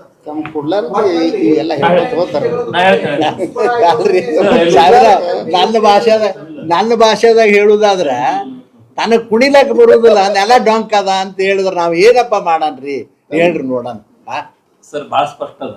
ಕೇಂದ್ರದ ಅನುದಾನಗಳು ಅನ್ನೋದ್ರ ಹಲವು ರೀತಿ ಅದ. ಒಂದು ಟ್ಯಾಕ್ಸ್ ಡೆಸಲ್ಯೂಷನ್, ಟ್ಯಾಕ್ಸ್ ನಲ್ಲಿ ಇಷ್ಟು ಪಾಲ್ ಕರ್ನಾಟಕಕ್ಕೆ ಬರಬೇಕು ಅನ್ನೋದು ನಿಮ್ಗೆ ಗೊತ್ತಿರಲಿ. ನರೇಂದ್ರ ಮೋದಿ ಅವರು ಪ್ರಧಾನಮಂತ್ರಿ ಆದ ನಂತರ 15th ಫೈನಾನ್ಸ್ ರೆಕಮೆಂಡೇಶನ್ ಪ್ರಕಾರ 32% ಇತ್ರಿ. 1,00,000 ಕೋಟಿ ಟ್ಯಾಕ್ಸ್ ಕಲೆಕ್ಟ್ ಆದ್ರ ಮೊದಲು ಮನಮೋಹನ್ ಸಿಂಗ್ ಅವರು ಇದ್ದಾಗ 32,000 ಕೋಟಿ ಬರ್ತಿತ್ತು, 1,00,000 ಕೋಟಿ ಕಲೆಕ್ಟ್ ಆದ. ನರೇಂದ್ರ ಮೋದಿ ಅವರು ಬಂದ ನಂತರ 42% ಇನ್ಕಮ್ ಟ್ಯಾಕ್ಸ್ ರೆಸಲ್ಯೂಷನ್ ಅಲ್ಲಿ ಕೊಡ್ಲಿಕ್ಕೆ, ಅಂದ್ರೆ ಹೆಚ್ಚು ಕಡಿಮೆ 25% ಹೆಚ್ಚಳ ಮಾಡೋದು. ನಂಬರ್ 1. ಸರ್ ಸೆಕೆಂಡ್, ಇದು ಟ್ಯಾಕ್ಸ್ ನಲ್ಲಿ GST ಒಳಗೆ ಏನ್ ಬರಬೇಕು ಅದೆಲ್ಲ ಡಿಫೈನ್ಡ್ ಅದ. ಇಡೀ ದೇಶದ ಎಲ್ಲಾ ರಾಜ್ಯಗಳಿಗಿರೋದು ಕರ್ನಾಟಕಕ್ಕೂ ಅನ್ವಯ ಆಗ್ತಾ ಇದೆ. This is 1. ಸೆಕೆಂಡ್ ಏನದ, ಯೋಜನೆಗೆ ಅನುಗುಣವಾಗಿ ಈಗ ಹೇಳಿದ್ರಲ್ಲ ಈ ತರದ್ದು, ನೀವು 40 ಕೊಡ್ರಿ ನಾವು 60 ಕೊಡ್ತೀವಿ, ನೀವು 20 ಕೊಡ್ರಿ ನಾವು 80 ಕೊಡ್ತೀವಿ, ಈ ತರದ್ದು ಯೋಜನೆ ಆಧಾರಿತವಾಗಿರುವಂತ ಹಣ ಬರೋದು. ಸರ್ ಇದಕ್ಕೆ ಏನಾಗಬೇಕು? ಈಗ ನೋಡ್ರಿ, ಇದಕ್ಕೆ ರೊಕ್ಕ ಬರೋದಿಲ್ಲ ಅಂತ ಒಂದ್ ಕಡೆ ಹೇಳ್ತಾರೆ, ಇವ್ರ ಪಟ್ನ DPR ಮಾಡಿ ಕಳ್ಸಿದ್ರೆ 60% ಸೆಂಟ್ರಲ್ ಬರ್ತದೆ ಸಾಹೇಬ್ರು. ಇವ್ರು ಏನ್ ಮಾಡ್ತಾರೆ? DPR ಕಳ್ಸ. ಅಲ್ಲಿ ಎರಡನೇದು, ಹಣ ಬಂದ ಮೇಲೆ ಈ ರೀತಿ ಯೋಜನೆಗಳಿಗೆ ಯುಟಿಲೈಸೇಷನ್ ಮಾಡ್ಕೋಬೇಕಲ್ರಿ. ಅದು ಯುಟಿಲೈಸೇಷನ್ ಮಾಡ್ಕೊಂಡು ಯುಟಿಲೈಸೇಷನ್ ಸರ್ಟಿಫಿಕೇಟ್ ಕೊಡ್ಬೇಕು. ಸರ್ ಯಾವ ವರ್ಷದ ಹಣ ಬರ್ತದ, ಯಾವ ವರ್ಷ ಯುಟಿಲೈಸೇಷನ್ ಆಯ್ತು, there are lot of things. ಜನಕ್ಕ ಸುಮ್ ಏನ್ ಹೇಳತ್ತಾರ್ರಿ, ಇವ್ರ ಸಾಹೇಬ್ ಹೇಳದಂಗ ಕುಣ್ಲಾಕ್ ಬರ್ಲಾರ್ದಕ್ ನೆಲ ಡೌಕಂದ್ಲ ಅನ್ನೋಂಗ ಅವರು ತಪ್ಪು ದಾರಿಗೆ ಇಳಿಯುವ, ತಪ್ಪು ಹೊರಡುವ ಕೆಲಸ ಮಾಡಕತ್ತಾರ. ಹಂಗ್ ನೋಡಿದ್ರ 32% ಇಂದ 42% ರೆಸಲ್ಯೂಷನ್ ಅದ. ಅಶೋಕಣ್ಣ ನೀವು ಹೇಳಿದ್ದಕ್ಕೆ 100% MP ಸಾಹೇಬ್ರ ಮನಸ್ಸಾಗಿ ತೊಗೊಂಡ ನೀರಾವರಿ ಕುರಿತು ಇನ್ನೂ ಡಿಟೇಲ್ಡ್ ಆಗಿ ನೀವೇನ್ ಹೇಳಿದ್ರ ಕರ್ನಾಟಕ ಸರ್ಕಾರ ಹೆಂಗ್ ವಿಫಲ ಆಗ್ಯದ, ಅದು ಸ್ಪೆಷಲಿ ಕೃಷ್ಣಾ ಕೊಳ್ಳದ ನೀರಾವರಿ ಯೋಜನೆ. ಈ ಸರ್ಕಾರ ಬಂದ ನಂತರ ಕಾವೇರಿ ಕೊಳ್ಳದೊಳಗೆ ಏನ್ ಮಾಡ್ಲಾಕ್ ಹೊಂಟದ, ಮತ್ ಕುಡಿ ನೀರಿನ ಸಂಬಂಧ ಇದು ಹೆಂಗ್ ಮಾಡಾತಾರಲ್ರಿ ಆ ಭಾಗದ್ದು, ಅಲ್ಲಿ ರಿಮಾಡೆಲಿಂಗ್ ಹಣ ಕೊಡು ಕೆಲಸ ಏನ್ ಮಾಡ್ರ, ಅದು ಕೃಷ್ಣಕ್ ಆಗಿಲ್ಲ ಅನ್ನೋ ಭಾವನೆ ಈಗಾಗಲೇ ಸಂಸದರ ಮನಸ್ಸಿನೊಳಗದ. ಡಿಟೇಲ್ಡ್ ವಿಷಯದೊಂದಿಗೆ ಮತ್ ನಾವು ವಾಪಸ್ ಕಾಮಗಾರಿ ಎಷ್ಟೇ ನೀರಿದ್ರು ಎಲ್ಲರಿಗೂ ಸಿಗ್ಬೇಕು. 2 ವರ್ಷದಿಂದ ಹಂಗೆ ಬಿದ್ದಾಗ ಡಿಟೇಲ್ಸ್ ಜೊತೆ ನೀವು ಕಾರಣಕ್ಕೆ ನಮ್ಮ ಇಲ್ಲ ಡಿಟೇಲ್ಡ್ ಆಗಿ ಬಂದು ಅದನ್ನ ಮಾಡಿಸ್ಬೇಕು. ಒಂದ್ ಡಿಟೇಲ್ ಮಾತಾಡ. ನಮ್ಮ ಲಾಸ್ಟ್ ವರ್ಡ್ ನಮ್ದು ಏನು ಅಂದ್ರೆ ಕಳಕಳಿ ವಿನಂತಿ ಏನಪ್ಪ ಸರ್ಕಾರದವ್ರಿಗೆ ಅಂದ್ರೆ ಬೇಗ ಇದನ್ನ DPR ಮಾಡಿ ಕಳಿಸ್ರಿ ಅಪ್ಪ ಅಂತ ಹೇಳಿ ನಮ್ಮ ರಿಕ್ವೆಸ್ಟ್ ಕಡಿಮೆ. ಅದ್ರ ಜೊತೆಗೆ ಏನ್ ಈಗ ಗೆಜೆಟ್ ನೋಟಿಫಿಕೇಶನ್ ಹೊರಡಿಸೋದೊಂದು ಬಾಕಿ ಇದೆಯಲ್ಲ, ನೀವು ಸರ್ಕಾರಕ್ಕೆ ಏನಾದ್ರು ಮನವಿ ಮಾಡಿದ್ದೀರಾ? ಹೊರಡ್ಸಕ್ಕೆ ಏನಾದ್ರು ಪ್ರಯತ್ನ ಮಾಡ್ತಾ ಇದ್ದೀರಾ? ಯಾವಾಗ ಈಗ 524 ಆಲ್ಮಟ್ಟಿ ಡ್ಯಾಮ್ ಸಂಬಂಧ ಈಗ 10-15 ಅಲ್ಲ, ಇವರೇ ರಾಜ್ಯ ಸರ್ಕಾರದವರೇ ಮಾಡ್ಬೇಕಲ್ಲ. ನಿಮ್ ಸರ್ಕಾರದಲ್ಲಿ ಇದು ಅದು ಏನು ಕೇಂದ್ರ ಸರ್ಕಾರ, ಕೇಂದ್ರ ಸರ್ಕಾರ ಅದು ಆಸಕ್ತಿ ವಹಿಸಿದ್ರೆ 100% ಆಗುತ್ತೆ. ಆಮೇಲೆ ರಾಜ್ಯ ಸರ್ಕಾರನು ಮಾಡೋ ಕೆಲಸಗಳಿದಾವೆ. ಬಟ್ ಇದು ಮೇನ್ ಕೆಲಸ ನಿಮ್ಮ ಸರ್ಕಾರದಿಂದ ಆಗ್ಬೇಕಾಗಿದೆ. ಇದು 13 ವರ್ಷದಿಂದ 2013ರಿಂದ ಬಾಕಿ ಉಳ್ಕೊಂಡಿದೆ. ಇದಕ್ಕೆ ತಾವು ಏನ್ ಪ್ರಯತ್ನ ಮಾಡ್ತೀರಾ, ಅಥವಾ ಈಗ ಮಾಡಿದ್ರೆ ಏನಾದ್ರು ಅಲ್ಲ, ನನಗಿದು ಗಮನಕ್ಕೆ ಇಲ್ಲ. ನಿಜವಾಗಿ ಹೇಳ್ತೀವಿ ಸರ್, ಸುಳ್ಳು ಹೇಳೋದು ಬೇಡ. ನನ್ನ ಹತ್ರ ಯಾರು ಬಂದು ನಮ್ಮ ಹತ್ರ ಹಿಂಗೆ ಮಾಡ್ತೀರಿ ಅನ್ನೋದು ಕೇಳಲೇ ಇಲ್ಲ. ನಿಮಗೇನ್ರಿ ಇದ್ರೆ ಹೇಳ್ರಿ. ಸ್ವಲ್ಪ ಲೀಗಲ್ ಕಾನ್ಸಿಕ್ವೆನ್ಸಸ್ ಏನಾವ್ ತಿಳ್ಕೊಂಡು ನೀವು ಬೆಳಚಲ್ರಿ ಮಾಡೋದು. ಸಿಕ್ಕಷ್ಟು ಪ್ರಾರ್ಥನೆ ಪ್ರಶ್ನೆ ಸಿಗ್ತಾ ಹಾ ಸಿಗ್ತಾರೆ. ವಿಜೇಶ್ ಕುಮಾರ್ 2ನೇ ನ್ಯಾಯಾಧೀಕರಣದ ವರದಿ ಏನ್ ಹೇಳ್ತಾರೆ, 519.60 ಮೀಟರ್ ಡ್ಯಾಮನ್ನ 524.25 ಏರಿಸಬೇಕು. ಬಾಗಲಕೋಟೆ ಮತ್ತು ವಿಜಯಪುರಕ್ಕೆ 83 TMC ನೀರು ಸಿಗಬೇಕು. ಇಲ್ಲಿವರೆಗೂ ಸಂತ್ರಸ್ತ ಆದಂತ ಬಾಗಲಕೋಟೆ ಮತ್ತು ವಿಜಯಪುರ ಜಿಲ್ಲೆಗಳಿಗೆ ಸಮರ್ಪಕ ನೀರು ಸಿಕ್ಕಿಲ್ಲ. ಅಂದ್ರೆ ತ್ಯಾಗ ಮಾಡಿದವರು ನಾವು, ನೀರು ನಮ್ಗೆ ಸಿಕ್ಕಿಲ್ಲ. ಇಷ್ಟರ ಮಧ್ಯೆ ತೆಲಂಗಾಣ ಮತ್ತು ಆಂಧ್ರ ಎರಡು ವಿಭಜನೆ ಆದ ಕಾರಣದಿಂದ ಅವ್ರನ್ನ ಹೇಳ್ತಾರೆ ಒಂದು ಕಂಡೀಷನ್ ಹಾಕಿದ್ದಾರೆ ಸುಪ್ರೀಂ ಕೋರ್ಟ್, ಕೃಷ್ಣಾ ನ್ಯಾಯಾಧೀಕರಣವನ್ನ ರದ್ದು ಮಾಡಬೇಕು ಅನ್ನೋ 1 ಪಾಯಿಂಟ್. ಎರಡನೇದು ನೀರನ್ನ ಮರು ಹಂಚಿಕೆ ಮಾಡ್ಬೇಕಂತ. ಇದು ಸಮಂಜಸವಾದ ವಾದ ಅಲ್ಲವೇ ಅಲ್ಲ. ಇಲ್ಲಿ ಕೇಂದ್ರ ಒಂದ್ ಸ್ವಲ್ಪ ಲಾಡ್ಸಿ ಮಾಡಿದ್ರೆ ನಮಗೆ ಎಸೆಟ್ ಆಗತ್ತೆ. ಯಾಕಪ್ಪ ಅಂದ್ರೆ ತೆಲಂಗಾಣ ಮತ್ತು ಆಂಧ್ರ ಡಿವೈಡ್ ಆಗೋಕ್ಕಿಂತ ಮುಂಚೆ ನೀರಲ್ಲಿ ಭಾಗ ಆಗೋಕ್ಕೆ ಹೊರತು ಮಹಾರಾಷ್ಟ್ರ, ಆಂಧ್ರ, ತೆಲಂಗಾಣ, ಆಂಧ್ರ ಪ್ರದೇಶ ಭಾಗ ಆಗೋದು ನ್ಯಾಯಯುತವಾಗಿ ಅಲ್ಲವೇ ಅಲ್ಲ. ಆದ್ರೆ ಆಂಧ್ರ ಸರ್ಕಾರದ್ದು ಮತ್ತೆ ಸಪೋರ್ಟ್ ಏನು ರಾಜಕಾರಣ ಕಾರಣದಿಂದ, ಒತ್ತಡ ಕಾರಣದಿಂದ ಕೇಂದ್ರ ಮನಸ್ಸು ಮಾಡ್ತಾ ಇಲ್ಲ. ಸುಪ್ರೀಂ ಕೋರ್ಟ್ ಅಲ್ಲಿ ರಾಜ್ಯ ಸರ್ಕಾರ ಸರಿಯಾಗಿ ವಾದ ಮಾಡ್ತಾ ಇಲ್ಲ. ಇಲ್ಲಿ ಎಲ್ಲರದು ತಪ್ಪಿದೆ. ಇದ್ರ ಜೊತೆಗೆ ರಾಜ್ಯ ಸರ್ಕಾರ R&Rಗೆ ಭೂ ಸ್ವಾಧೀನ ಮತ್ತು ಇನ್ನಿತರ ಕೆಲಸ ಕಾರ್ಯಗಳಿಗೆ ಸರಿಯಾದ ಕ್ರಮಗಳನ್ನು ತೆಗೆದುಕೊಳ್ತಾ ಇಲ್ಲ. ನಿಮ್ ಸರ್ಕಾರ ಇದ್ದಾಗ ನೀವು ಏನ್ ಮಾಡಿದ್ರಿ, ಭೂ ಸ್ವಾಧೀನಕ್ಕೆ ಒಂದು 4 ಚೆಕ್ ಕೊಟ್ಟಂಗೆ ಮಾಡಿದ್ರಿ, ಕಂಟಿನ್ಯೂ ಮಾಡಲಿಲ್ಲ. ಈ ಎಲ್ಲಾ ಸಮಗ್ರ ಸಮಸ್ಯೆಗಳಿಂದ ಕೃಷ್ಣಾ ಕೊಳದ ಜನರು ಅನಾಥರಾಗ್ತಾರೆ. ನೀವ್ ಹೇಳಿರೋ ಕಳಕಳಿ ಬಾಳ ಸತ್ಯದ್ರಿ. ಏನಂದ್ರ ಲೀಗಲಿ ಅದು ಒಂದಷ್ಟು ಸಂಗತಿಗಳಿರೋದ್ರಿಂದ ನಿಮ್ಮ ಕಳಕಳಿಯನ್ನ 100% ಯಾರಿಗೆ ತಲುಪಿಸ್ಬೇಕು ತಲುಪಿಸ್ತೀವಿ. मोदी है तो मुमकिन है ಆಯ್ತು ನಮ್ಕಿನ ಬರ್ತೀವಿ ಸರಿ. ಇದು ಕಾನೂನಾತ್ಮಕ ವಿಷಯಗಳಿರೋ ಸೂಕ್ಷ್ಮ ಇದೆ. ಡೋಂಟ್ ವಾಂಟ್ ಟು ರಿಯಾಕ್ಟ್ ಕೊಟ್ಟಿವಿ ಈಗ ಸರ್. ಕಾನೂನಾತ್ಮಕ ವಿಷಯಗಳಿರೋದ್ರಿಂದ ಡೋಂಟ್ ವಾಂಟ್ ಟು ರಿಯಾಕ್ಟ್. ನೀವು ಆಫ್ ಮಾಡಿದ್ರೆ ನಾನು ಹೇಳ್ತೀನಿ ಅದೇನದು ಅವೆಲ್ಲಿ ಹಬ್ಬ ಮಾಡ್ಬೇಕು, ಅದು ಚಾಲು ಇರ್ತದೆ. ಅಲ್ಲ ಹೆಚ್ಚಿನ ಅಲ್ಲ. ಅದನ್ನ ಜಾಸ್ತಿ ರಾಜಕಾರಣ ಬಳಸ್ಕೊಳ್ಳೋದು ಬೇಡ ಅಂತ ಡಿಸಿಷನ್ ಮಾಡಿ. ಸಾಕಪ್ಪ ಸಾಕು ಮರ. ಜಾಸ್ತಿ ರಾಜಕಾರಣ ಬಳಸ್ಕೊಳ್ಳೋದು ಕೇಂದ್ರೀಯ ವಿದ್ಯಾಲಯದ ಹೋಗಿದ್ದು ಒಂದ್ ನಿಮಿಷ. ಈಗ ನಮ್ಮ ಕೇಂದ್ರೀಯ ವಿದ್ಯಾಲಯ ನೀವು ಸತ್ಯತೆ ತಿಳ್ಕೊಬೇಕಾದ್ರೆ ನೀವು ಇಡೀ ನಮ್ಮ ಎಲ್ಲ ಮತಕ್ಷೇತ್ರಕ್ಕೆ ಬರ್ರಿ. ಸಾಹೇಬ್ರು ಹೇಳ್ದಂಗ ಆ ಟೋಲ್ ಎಂಡಕ್ಕೆ ಇನ್ನೂವರೆ ತನ 10-15 ವರ್ಷ ಆಯ್ತು, ಇನ್ನೂವರೆ ತನ ನೀರು ಹೈದಿಲ್ಲ. ಸಾಹೇಬ್ರಿಗೆ ನಾವು ಭಾಳ ಸಲ ರಿಕ್ವೆಸ್ಟ್ ಮಾಡಿ ಇದು ಮಾಡ್ದಕ್ಕಾರ ಇದು ಇವತ್ತು ಅವ್ರು ಕ್ರಮ ತೊಗೊಂಡಾರ. ಇನ್ನಾದ್ರೂ ಇವತ್ತೇ ನಡ್ರಿ ನೀವು ಬೇಕಾರೆ, ಇವತ್ತೇ ನಡ್ರಿ ನೀವು ಬೇಕಾರೆ. ಇನ್ನೊಂದು ನೀವು ಸತ್ಯ ಎಲ್ಲ ನಾ ಮಾಡಿನ ಅಂತ ಹೇಳ್ತಾನಲ್ಲ. ನಾ ಶಾಸಕರು ಬಿಜೆಪಿ ಕಾಂಗ್ರೆಸ್ ಅಂತ ಸರ್, ಮಾತಾಡ್ತಾರೆ. ಇನ್ನೊಂದೇನದ ಇಲ್ಲ ಜನರಲ್ ಆಗಿ ಅಲ್ಲ, ಅದನ್ನ ನೀವು ಹೇಳಿದ್ರೆ ಅದು ಒಪ್ಕೋತೀನಿ ನಾ. ನಮ್ಗೆ ಕೇಳ್ತಾರ ಈಸಿಯಾಗಿ ನೀರು ನಾವು ಅದು ಅದು ಒಂದು ಪಾಯಿಂಟ್ ಅದ. ಇಲ್ಲ ಅದು ಒಪ್ಕೋತೀವಿ. ಇಡೀ ನೀವು ಇದಕ್ಕೆ ಸಲಹೆ ಕೇಳಕತ್ತೀರಿ, ಒಳ್ಳೇದು ಎಲ್ಲ ಇದ್ರ ಸಲಹೆ ಕೇಳಕತ್ತೀರಿ. ಆದ್ರೆ ಈ ವಿಷಯಕ್ಕೆ ಏನು ನಿನ್ನ ಅವರು ಶಾಸಕರು ಇದು ಕೊಟ್ಟಾರಲ್ಲ, ಇಡೀ ಮತಕ್ಷೇತ್ರದಾಗ ಬರ್ರಿ, ನಿಮ್ಗೆ ಗೊತ್ತಾಗ್ತದೆ. ಇವತ್ತು ನನ್ನ ಜೊತೆ ನೀವೇ ಬರ್ತಿದ್ರಿ ಹೇಳ್ರಿ, ನಡ್ರಿ ಇವತ್ತೆಲ್ಲ ತೋರಿಸ್ತೀನಿ ನಿಮ್ಗೆ. ಬಿಡಿ ಮತಕ್ಷೇತ್ರದಾಗ ಎಲ್ಲೆಲ್ಲಿ ನೀರು ಹೆಂಗೆ ಹೋಗಲ್ಲ, ರೈತರ ಪರಿಸ್ಥಿತಿ ಏನದ ನಾವು ಎಲ್ಲ ನಾ ಮಾಡೀನಿ ಅಂತ ಹೇಳಿ ದೊಡ್ಡ ದೊಡ್ಡ ಭಾಷಣ ಬೀಳ್ತಿರಲ್ಲ. ಬಿಜೆಪಿ ರಾಜ್ಯಾಧ್ಯಕ್ಷರ ಆಯ್ಕೆ ಬಹಳ ವಿಳಂಬ ಆಗ್ತಾ ಇದೆ. ಕಾರಣ ಏನು, ಯಾವಾಗ ಆಗ್ಬೋದು? ಅಲ್ಲಪ್ಪ, ಚೇಂಜ್ ಮಾಡ್ತಾರತ್ತ ಯಾರು ಹೇಳಿಲ್ಲಲ್ಲ ಯಾವಾಗೂ. ಅಲ್ಲ, ಒಟ್ಟು ಇರೋರ್ನಾರು ಕಂಟಿನ್ಯೂ ಮಾಡ್ತಾರೋ ಏನು, ಅದು ಒಂದು ಗೊಂದಲ. ನೋಡ್ರಿ, ಅದು ಎಲ್ಲ ನಾಯಕರಿಗೆ ಬಿಟ್ಟಿದ್ರಿ. ನಾವೆಲ್ಲ ತೆಲಗಿನ ಕಾರ್ಯಕರ್ತರು. ನಾವು ನಾಯಕರಲ್ರಿ, ಕಟ್ಟ ಕಡೆಯ ಕಾರ್ಯಕರ್ತರು ನಾವು. ನಿಮ್ಮ ಅಭಿಮಾನಿಗಳು ಹೇಳ್ತಾರೆ, ಬಟ್ ನೀವು ದೊಡ್ಡ ನಾಯಕರು. ಅಲ್ರಿ, ನಮ್ ದೊಡ್ಡ ನಾಯಕರು ಅಡ್ಡ ದೊಡ್ಡ ಸ್ಥಾನ ಬ್ಯಾಡ ಮರ. ಆಗೋ ಸಾಧ್ಯತೆ ಇಲ್ಲ. ನಾವೆಲ್ಲ ಒಬ್ಬ ಕಾರ್ಯಕರ್ತರಪ್ಪ ಅಷ್ಟೇ. ನಾವು ಪಾರ್ಟಿ ಏನ್ ನಿರ್ಣಯ ತಗೋತಾರೋ ಅದು ನಾ ಹೇಳಿನ್ರಿ ಅವ್ರಿಗೆಲ್ಲ. ನೀವು ರೆಫರೆನ್ಸ್ ಯಾರಿಗೆ ಮಾಡಿ, ಒಬ್ಬರು ಒಳ್ಳೆ ವ್ಯಕ್ತಿಗೆ ಕೂಡಿಸಿ ಪಕ್ಷದ ವ್ಯಕ್ತಿ ಸದೃಢಗೊಳ್ಳಲು ನೀವು ಪ್ರಮುಖ ಕಾರಣರಾಗ್ತೀರಿ. ಏನ್ ನೀವು ನಿಮ್ಮಲ್ಲಿ ಬರಲ್ಲ. ನಡಿ